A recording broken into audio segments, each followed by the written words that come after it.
अस्सलाम वालेकुम दोस्तों, मैं हूं सुहेल सईद और आप देख रहे हैं आओ सीखिए चैनल। दोस्तों, आज की इस वीडियो के अंदर हम बात करेंगे एमएस ऑफिस वर्ड के ऊपर। जैसे कि आप जानते हैं कि इंग्लिश के 26 अल्फ़ाबेट्स होते हैं और आज मैं आपको इन्हीं 26 अल्फ़ाबेट्स की शॉर्टकट कीज़ के बारे में डिटेल के साथ बताऊंगा। तो चलिए वीडियो शुरू करते हैं। तो सबसे पहले हम बात करेंगे कंट्रोल ए की के ऊपर। तो समझाने के लिए मुझे यहाँ पे पैराग्राफ चाहिए, तो उसके लिए एक शॉर्टकट की इस्तेमाल हम करेंगे equal RAND rand bracket open bracket close enter करेंगे।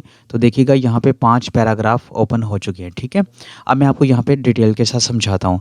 तो जब कभी भी आपने ऑल डाटा को अगर सिलेक्ट करना होता है तो उसके लिए जो शॉर्टकट की इस्तेमाल होती है वो है कंट्रोल ए। मैं करता हूँ कंट्रोल ए, जैसे मैंने प्रेस किया तो देखिएगा जो सारा डाटा है वो सिलेक्ट हो गया है। तो ये थी शॉर्टकट की कंट्रोल ए।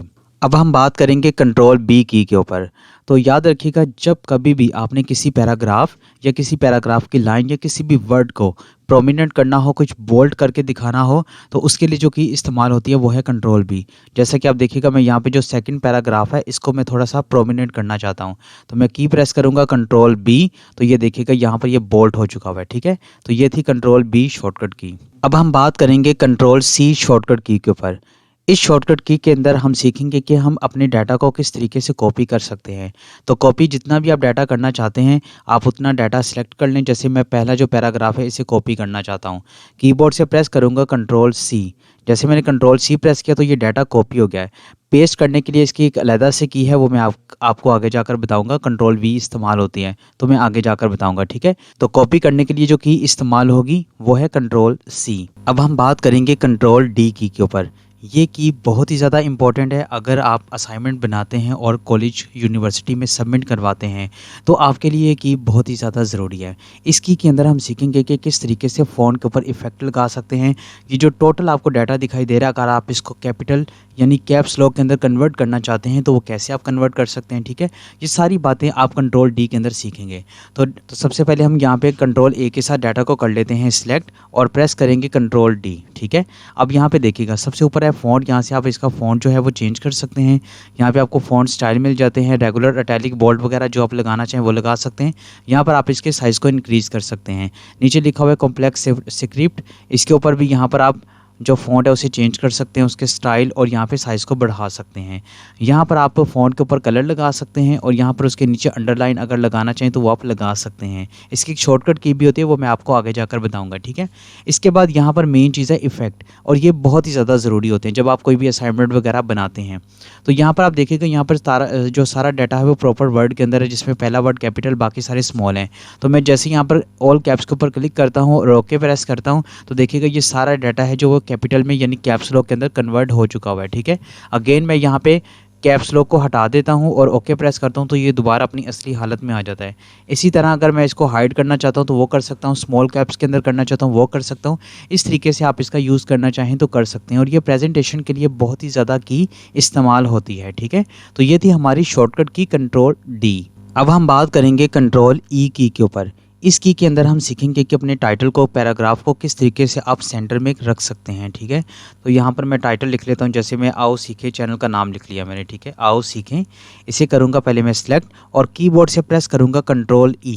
तो देखिएगा ये बिल्कुल सेंटर में आ चुका हुआ है। ठीक है, तो ये थी शॉर्टकट की कंट्रोल ई। अब हम बात करेंगे कंट्रोल एफ की के ऊपर। इस की के अंदर हम सीखेंगे कि किस तरीके से आप अपनी रिक्वायरमेंट के मुताबिक जिस डाटा को भी सर्च करना चाहते हैं तो वो कैसे कर सकते हैं। किसी भी पैराग्राफ, किसी भी लाइन या किसी भी वर्ड को सर्च कैसे कर सकते हैं।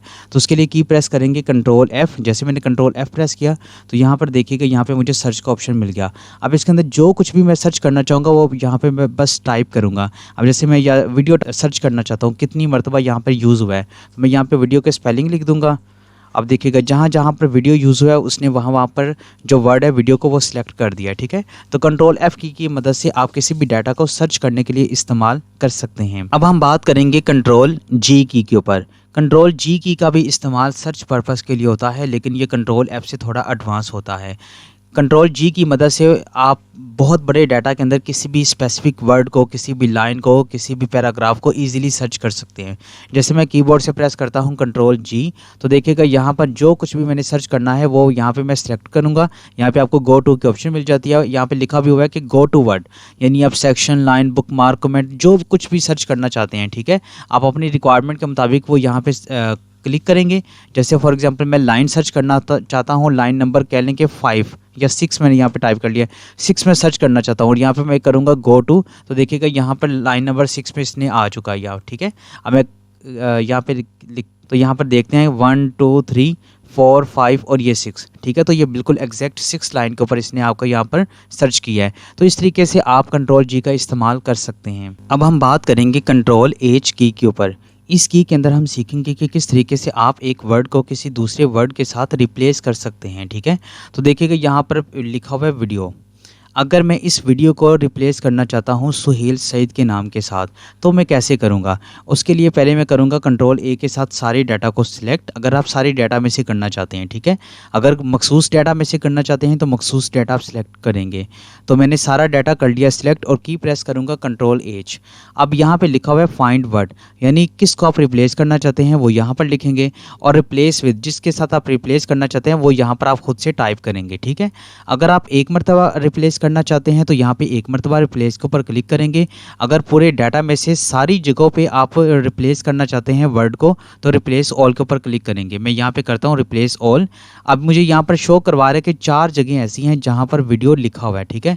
अब मैं यहाँ पे यस करता हूँ और यहाँ पे इसने देखिएगा लिखा हुआ है कि all done we made for replacement, okay करूँगा। अब देखिएगा कहाँ कहाँ पे है डाटा। अब देखिएगा यहाँ पे पहले वीडियो था, अब यहाँ पे सुहेल सईद आ चुका हुआ है, यहाँ पे भी सुहेल सईद आ चुका हुआ है।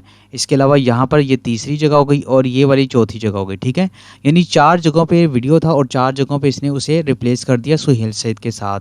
तो ये बहुत ही ज़्यादा इंपॉर्टेंट की थी। अब हम बात करेंगे कंट्रोल आई की के ऊपर। इस की के अंदर हम सीखेंगे कि किस तरीके से डाटा को अटैलिक फॉर्म में आप कन्वर्ट कर सकते हैं, ठीक है। जैसे मैं पहला पैराग्राफ जो है इसको मैं अटैलिक फॉर्म में कन्वर्ट करना चाहता हूं, तो पहले मैं डाटा को करूंगा सिलेक्ट और कीबोर्ड से प्रेस करूंगा कंट्रोल आई। तो देखिएगा ये अटैलिक फॉर्म में यहाँ पर कन्वर्ट हो चुका हुआ है, ठीक है। तो ये थी शॉर्टकट की कंट्रोल आई। अब हम बात करेंगे कंट्रोल जे की के ऊपर। ये की भी बहुत ही ज़्यादा इंपॉर्टेंट है। इंपॉर्टेंट इसलिए है कि आप जब भी कोई भी असाइनमेंट बनाते हैं तो आप अपनी असाइनमेंट को अच्छे तरीके से अगर प्रेजेंट करना चाहते हैं तो उस पर्पज़ के लिए आप इसका इस्तेमाल कर सकते हैं, ठीक है। तो इसका इस्तेमाल क्या होगा, जैसे मैं पहले आपको दिखा देता हूँ। कंट्रोल ए किया, मैंने सारा डाटा कर लिया सिलेक्ट। अब देखिएगा कुछ लाइन आगे हैं, कुछ लाइन पीछे हैं, आगे पीछे इस तरह से हैं।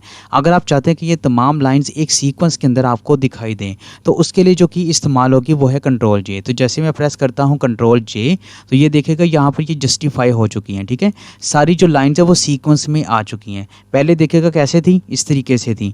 जैसे मैंने कंट्रोल जे प्रेस किया तो कुछ इस तरीके से ये प्रॉपर्ली शेप में आ गई हैं। तो ये थी शॉर्टकट की कंट्रोल जे। अब हम बात करेंगे कंट्रोल के की के ऊपर। इस की का इस्तेमाल हम हाइपरलिंक बनाने के लिए करते हैं। अगर आप किसी भी फाइल, किसी भी पिक्चर या किसी भी वीडियो वगैरह का लिंक बनाना चाहते हैं तो उसके लिए जो की इस्तेमाल होगी वो है कंट्रोल के। अब मैं यहाँ पे एक लिंक बनाना चाहता हूँ तो मैं उसके लिए प्रेस करूँगा कंट्रोल के। अब यहाँ पे आपने ऑप्शन सेलेक्ट करनी है करंट फोल्डर, इसके ऊपर आप क्लिक करेंगे, ठीक है। अब जो भी डाटा जहाँ पे भी आप पड़ा हुआ है आपका, जिसको भी आप लिंक बनाना चाहते हैं, जिसका भी आप उसके ऊपर क्लिक करके यहाँ पे आप उसको कर लेंगे सिलेक्ट। जैसे मैं यहाँ पे एक पाकिस्तान का फ्लैग की पिक्चर पड़ी है, इसके ऊपर क्लिक करता हूँ और ओके प्रेस करता हूँ। तो देखिएगा यहाँ पे पाकिस्तानी फ्लैग जो था ना पिक्चर का, वो लिंक बन चुका हुआ है। अब ये लिंक के ऊपर जैसे मर्जी आप क्लिक कर लें, क्लिक हो जाएगा। लेकिन अगर आप इसे ओपन करना चाहते हैं तो कंट्रोल को दबा के रखेंगे, देन ये ओपन होगा, अदरवाइज ये लिंक ओपन नहीं होगा, ठीक है। तो ये थी शॉर्टकट की कंट्रोल के। अब हम बात करेंगे कंट्रोल एल की के ऊपर। इस की के अंदर हम सीखेंगे कि किस तरीके से आप अपने डाटा को लेफ़्ट साइड पे कर सकते हैं, ठीक है। जैसे मैं यहाँ पर जो मेरा टाइटल है, अगर मैं इसे लेफ़्ट साइड पे करना चाहता हूँ तो उसके लिए जो की इस्तेमाल होगी वो है कंट्रोल एल। तो जैसे मैंने कंट्रोल एल प्रेस किया तो यहाँ पर जो डाटा है वो लेफ़्ट साइड पर आ चुका हुआ है। तो ये थी शॉर्टकट की कंट्रोल एल। अब हम बात करेंगे कंट्रोल एम की के ऊपर। इस की के इस्तेमाल से आप किसी भी पैराग्राफ को आगे की तरफ मूव करवा सकते हैं और पिक्चर आप लगा सकते हैं उस पैराग्राफ के अकॉर्डिंग, ठीक है। तो वो कैसे लगेगी, सबसे पहले आपने जिस पैराग्राफ के ऊपर भी लगानी है, फॉर एग्जांपल मैं सेकंड पैराग्राफ के ऊपर लगाना चाहता हूँ तो सेकंड पैराग्राफ के फर्स्ट लाइन के ऊपर क्लिक करूँगा, कीबोर्ड से प्रेस करूँगा कंट्रोल एम। जितना मैं आगे वो इसको मूव करवाऊंगा ये पैराग्राफ आगे चलता जाएगा, ठीक है। अब यहाँ पे मैं अगर पिक्चर लगाना चाहता हूँ तो मैं जाऊँगा इंसर्ट में, एम शेप में जाकर यहाँ पे इससे पिक्चर लगा दूंगा, ठीक है। तो कंट्रोल एम की मदद से आपने पैराग्राफ को आगे की तरफ मूव करवा दिया और यहाँ पर आप इस पैराग्राफ के अकॉर्डिंग पिक्चर लगा सकते हैं। अक्सर ये चीज़ आपने बुक्स वगैरह के अंदर देखी होगी, ठीक है। तो ये थी शॉर्टकट की कंट्रोल एम। अब हम बात करेंगे कंट्रोल एन की के ऊपर। कंट्रोल एन की का इस्तेमाल किसी भी न्यू फाइल को ओपन करने के लिए किया जाता है, ठीक है। अब मैं अगर न्यू फाइल ओपन करना चाहता हूं तो कीबोर्ड से प्रेस करूंगा कंट्रोल एन, तो जैसे प्रेस किया तो देखिएगा एक न्यू फाइल ओपन हो चुकी है, ठीक है। तो कंट्रोल एन की के इस्तेमाल से आप न्यू फाइल को ओपन कर सकते हैं। अब हम बात करेंगे कंट्रोल ओ की के ऊपर। इस की के अंदर हम सीखेंगे कि किस तरीके से आपके सिस्टम में जो पहले से फाइल मौजूद है उसको आप कैसे ओपन कर सकते हैं। एक तो ये फाइल है, इसके अलावा एक और फाइल जिसके ऊपर आप काम करना चाहते हैं, न्यू फाइल नहीं, क्योंकि न्यू फाइल के लिए तो कंट्रोल एन की इस्तेमाल होती है, लेकिन एक ऐसी फाइल जिसके ऊपर आपने काम किया हुआ है, अगर आप उसको ओपन करना चाहते हैं इसी फाइल के साथ, तो उसके लिए जो की इस्तेमाल होगी वो है कंट्रोल ओ, ठीक है। कंट्रोल ओ प्रेस करेंगे तो जो भी फाइल आप सेलेक्ट करना चाहते हैं आप उसे सेलेक्ट करके आप उसके ऊपर काम कर सकते हैं ईजिली, ठीक है। तो ये थी कंट्रोल ओ शॉर्टकट की। अब हम बात करेंगे कंट्रोल पी की के ऊपर। इस की के अंदर हम सीखेंगे कि किस तरीके से डाटा को प्रिंट कर सकते हैं। तो प्रिंट करने के लिए बहुत ही सिंपल की है कंट्रोल पी। जैसे कंट्रोल पी प्रेस करता हूं तो यहाँ पर प्रिंट के लिए आपको ऑप्शन मिल जाती है और यहाँ पे कुछ प्रिंट की सेटिंग वगैरह है, अगर आप करना चाहें तो वो कर सकते हैं। अदरवाइज सिंपल आपने प्रिंट के ऊपर क्लिक करना है तो आपका जो डाटा है वो प्रिंट होकर आपके सामने आ जाएगा, ठीक है। तो ये थी शॉर्टकट की कंट्रोल पी। अब हम बात करेंगे कंट्रोल क्यू की के ऊपर। इस की का इस्तेमाल हम अपने पैराग्राफ को लेफ़्ट साइड में करने के लिए करते हैं। जैसे कि हमने की सीखी थी कंट्रोल एम, जैसे कंट्रोल एम प्रेस करते हैं तो आपको जो पैराग्राफ है वो आगे की तरफ मूव करता है, ठीक है। अगर आप इसको डायरेक्ट लेफ़्ट साइड पे करना चाहते हैं तो उसके लिए जो की इस्तेमाल होगी वो है कंट्रोल क्यू। तो मैं कंट्रोल क्यू प्रेस करता हूँ तो देखिएगा जो पैराग्राफ था वो लेफ़्ट साइड पे आ चुका हुआ है, ठीक है। तो ये थी सिंपल शॉर्टकट की कंट्रोल क्यू। अब हम बात करेंगे कंट्रोल आर की के ऊपर। इस की का इस्तेमाल अपने किसी भी पैराग्राफ या किसी भी टाइटल को राइट साइड पे करने के लिए हम करते हैं, ठीक है। जैसे मैं यहाँ पे एक टाइटल लिख लेता हूँ, जैसे आओ सीखे, जो हमारा है चैनल का नाम, वो हमने करना है राइट साइड पे। तो डाटा को करेंगे सिलेक्ट और कीबोर्ड से प्रेस करेंगे कंट्रोल आर। अब देखिएगा ये राइट साइड पे आ चुका हुआ है, ठीक है। लेफ्ट साइड के लिए आपने सीखा था कंट्रोल एल प्रेस करना है, सेंटर के लिए कंट्रोल ई, और अगर राइट साइड पे करना चाहते हैं तो कंट्रोल आर की प्रेस करेंगे आप, तो जो आपका टाइटल है वो राइट साइड पे चला जाएगा। तो ये थी शॉर्टकट की कंट्रोल आर। अब हम बात करेंगे कंट्रोल एस की के ऊपर। इस की का इस्तेमाल अमूमन सभी जानते हैं और सभी करते भी हैं। तो अगर आप अपने डाटा को सेव करना चाहते हैं तो उसके लिए जो की प्रेस करेंगे कंट्रोल एस होगी, ठीक है। कंट्रोल एस प्रेस करेंगे तो जहाँ पे भी आप इसे लोकेशन सेट कर लें, जहाँ पे भी आप इसे सेव करना चाहते हैं वो सेव कर लेंगे, तो आपका जो डाटा है वो सेव हो जाएगा कंट्रोल एस की मदद से। अब हम बात करेंगे कंट्रोल टी की के ऊपर। इस की के अंदर हम सीखेंगे कि किस तरीके से आप एक पूरे पैराग्राफ की फर्स्ट लाइन को छोड़कर बाकी उस पैराग्राफ को मूव करवा सकते हैं। तो मैं यहाँ पे सेकंड पैराग्राफ की फर्स्ट लाइन के ऊपर क्लिक करता हूँ और कीबोर्ड से प्रेस करूँगा कंट्रोल टी। तो जैसे जैसे मैं कंट्रोल टी प्रेस कर रहा हूँ देखिएगा पैराग्राफ आगे की तरफ मूव हो चुका है और फर्स्ट लाइन इसकी वैसे बरकरार है, ठीक है। कंट्रोल एम की मदद से आप पूरे पैराग्राफ को मूव करवाते थे, लेकिन कंट्रोल टी की मदद से आप पहली लाइन को छोड़ के बाकी पैराग्राफ को मूव करवा सकते हैं, ठीक है। अब देखिएगा यहाँ पे मैं रिपीट कर देता हूँ, कंट्रोल एम प्रेस करता हूँ तो देखिएगा पूरा पैराग्राफ मूव हुआ है। लेकिन अगर मैं एक लाइन को छोड़ के बाकी तमाम पैराग्राफ को मूव करवाना चाहता हूं तो उसके लिए कंट्रोल टी है। तो यहाँ पर खाली स्पेस के अंदर आप यहाँ पे लगा सकते हैं पिक्चर, शेप में जाकर यहाँ पे आप पिक्चर को इंसर्ट कर देंगे, ठीक है। तो इस तरीके से आपने भी बुक्स के अंदर ये चीज़ें देखी होंगी अक्सर, तो ये इस तरीके से उन्हें डिज़ाइन किया जाता है। तो ये थी शॉर्टकट की कंट्रोल टी। अब हम बात करेंगे कंट्रोल यू की के ऊपर। इस की का इस्तेमाल भी बहुत ही ज़्यादा इम्पॉर्टेंट है। अगर आप किसी भी स्पेसिफिक वर्ड या किसी भी लाइन को अगर आप उसके अंदर अंडरलाइन करना चाहते हैं, उसके नीचे लाइन लगाना चाहते हैं, तो वो हम कंट्रोल यू की मदद से लगा सकते हैं। फॉर एग्जांपल यहाँ पे जो है ये जो सेकंड लाइन है, इस लाइन के नीचे मैं यहाँ तक मैं अंडरलाइन लगाना चाहता हूँ, तो उसके लिए जो की प्रेस करेंगे हम कंट्रोल यू होगी। जैसे मैं कंट्रोल यू प्रेस करता हूँ अब देखिएगा इसके नीचे जो है वो लाइन लग चुकी है, ठीक है। अगर मैं ये सारा पैराग्राफ जो है वो बहुत ज़्यादा इंपॉर्टेंट है, अगर मैं इसके नीचे लाइन लगाना चाहता हूँ तो कंट्रोल यू प्रेस करूँगा तो इस पूरे पैराग्राफ के अंदर जो नीचे है वो लाइन लग चुकी है, ठीक है। तो ये थी शॉर्टकट की कंट्रोल यू। अब हम बात करेंगे कंट्रोल वी की के ऊपर। इस की का इस्तेमाल हम पेस्ट करने के लिए करते हैं। जैसे कि हमने सीखा था कंट्रोल जो सी है उसे कॉपी करने के लिए इस्तेमाल करते हैं ना, तो कॉपी किए हुए डाटा को आप पेस्ट कैसे कर सकते हैं, उसके लिए जो की इस्तेमाल होती है वो है कंट्रोल वी। अब देखिएगा यहाँ पे जो सेकंड पैराग्राफ है, अगर मैं चाहता हूँ ये सेकंड पैराग्राफ इस पैराग्राफ के भी नीचे आए तो उसके लिए मैं पहले करूँगा कंट्रोल सी के साथ कॉपी और यहाँ पर नीचे आकर इसे मैं कर दूँगा कंट्रोल वी, ठीक है। इसे मैं यहाँ पर थोड़ा सा नीचे कर देता हूँ, कंट्रोल वी प्रेस किया। अब देखिएगा जो पैराग्राफ ऊपर था वही पैराग्राफ अब नीचे भी कॉपी हो चुका हुआ है, ठीक है। तो ये थी कंट्रोल वी शॉर्टकट की। अब हम बात करेंगे कंट्रोल डब्ल्यू की के ऊपर। तो इसका इस्तेमाल ये है कि अगर आप चाहते हैं कि एमएस ऑफिस वर्ड का जो सॉफ्टवेयर है ये ओपन रहे, ठीक है, लेकिन ये फाइल जिसके ऊपर आपने काम किया है ये सिर्फ फाइल बंद हो जाए। सिंपल आप यहाँ से भी क्लोज करना चाहें तो कर सकते हैं, लेकिन अगर यहाँ से क्लोज करेंगे तो पूरी फाइल बंद हो जाएगी। मैं ऐसा नहीं चाहता, मैं ये चाहता हूँ जिस शीट के ऊपर मैंने काम किया है सिर्फ ये शीट यहाँ से क्लोज हो जाए। तो उस मकसद के लिए जो हम की इस्तेमाल करते हैं वो है Ctrl+W। तो मैं जैसे यहाँ पे Ctrl+W प्रेस करूँगा, अब देखिएगा यहाँ से वो शीट रिमूव हो चुकी है, लेकिन एमएस ऑफिस जो वर्ड है ना उसका सॉफ्टवेयर यहाँ पर ऑन है, ठीक है। तो ये थी हमारी शॉर्टकट की Ctrl+W। अब हम बात करेंगे Ctrl+X की के ऊपर। तो Ctrl+X की का इस्तेमाल हम कट करने के लिए करते हैं। किसी भी डाटा को, पैराग्राफ को, किसी भी फाइल वगैरह को अगर कट करना चाहते हैं तो उसके लिए जो हमारे पास की इस्तेमाल होगी वो है Ctrl+X। यानी आपने देखा होगा कि Ctrl+C है वो कॉपी करने के लिए इस्तेमाल होता था कि डाटा यहाँ पे भी रहे कॉपी करके और यहाँ पे भी सेव हो जाए, तो उसके लिए जो की इस्तेमाल होती थी वो Ctrl+C Ctrl+V थी।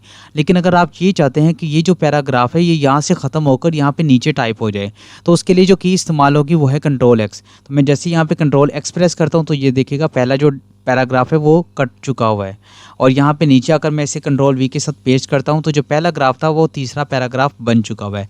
तो ये थी हमारी शॉर्टकट की Ctrl+X। अब हम बात करेंगे Ctrl+Y और Ctrl+Z की के ऊपर। इन दोनों को मैं एक साथ एक्सप्लेन करूँगा, ठीक है। अगर फॉर एग्जांपल आपका डाटा गलती से डिलीट हो जाता है तो उसे वापस लाने के लिए जो आपकी इस्तेमाल करेंगे वो होगी Ctrl+Z, और अगर आप उसी डाटा को अगेन डिलीट करना चाहते हैं तो की इस्तेमाल होगी Ctrl+Y, ठीक है। जैसे फॉर एग्जांपल यहाँ पे मैंने जो है लाइन इसको मैं डिलीट कर देता हूँ। अब इस लाइन को मैं वापस लाना चाहता हूँ तो कीबोर्ड से प्रेस करूँगा Ctrl+Z, तो ये लाइन वापस आ चुकी है। अगर आप इसी लाइन को दोबारा रिमूव करना चाहते हैं तो Ctrl+Y प्रेस करेंगे तो ये दोबारा ख़त्म हो जाएगी, ठीक है। तो ये थी टोटल 26 शॉर्टकट कीज़। उम्मीद है कि आपको इन तमाम कीज़ की अच्छे से समझ आई होगी। अगर कोई मसला हो तो कमेंट बॉक्स में आप मुझे बता सकते हैं। इंशाल्लाह नेक्स्ट वीडियो के अंदर मिलेंगे, तब तक अपना ख्याल रखिएगा। अल्लाह हाफिज़।